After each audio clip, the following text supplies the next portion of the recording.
Oecolampadius De Gaudio Resurrectionis, Episode 9. Certum tamen quod iis qui crediderunt in nomine suo, et iis maxime quorum pectora, suavi inhabitat amordre, quique vicissim in solis Christi praecordis habent requiem, iamque non vivunt, vivit autem in eis Christus.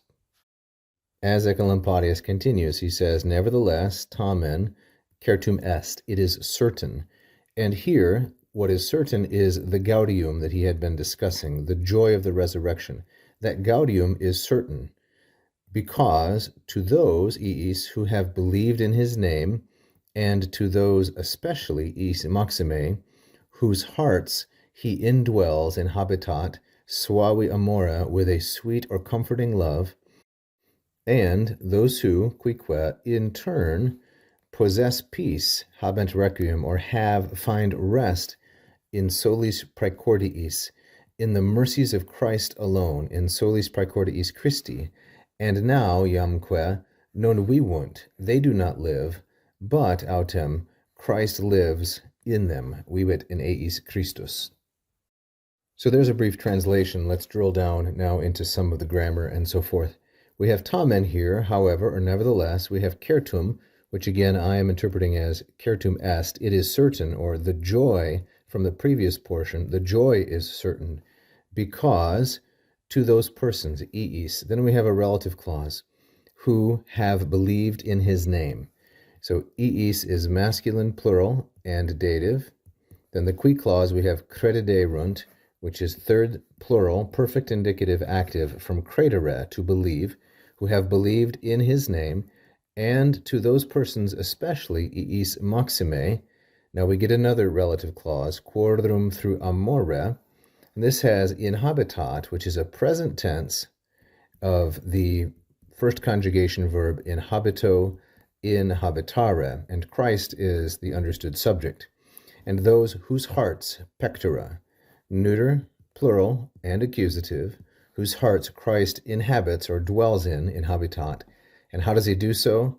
Suavi amore, which is masculine singular and ablative, an ablative of instrument, whose hearts Christ dwells in by a comforting love or a sweet love.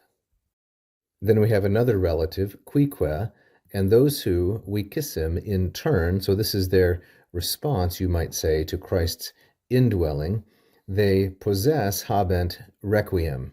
So requiem is feminine, singular, and accusative. It's the object of habent. They have peace, or they find peace. And where do they find it? In solis praecordiis. Praecordiis here is neuter, plural, and ablative. It's an ablativus loci, ablative of place. It's being modified by solis, and it is the object of the preposition in.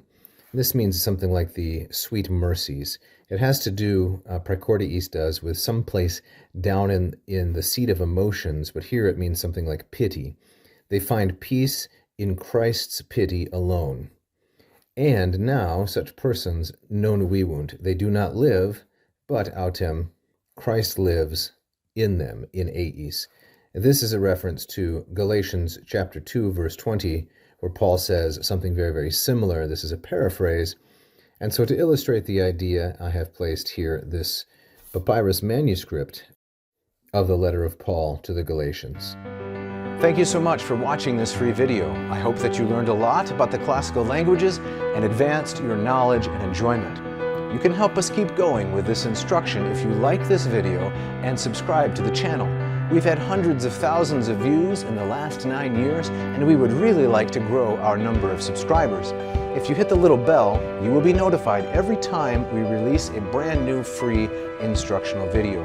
You can also check out one of my Latin or Greek courses at LatinPerDiem.com or mossmethod.com. Check the links if you'd like to study Latin and Greek with me directly.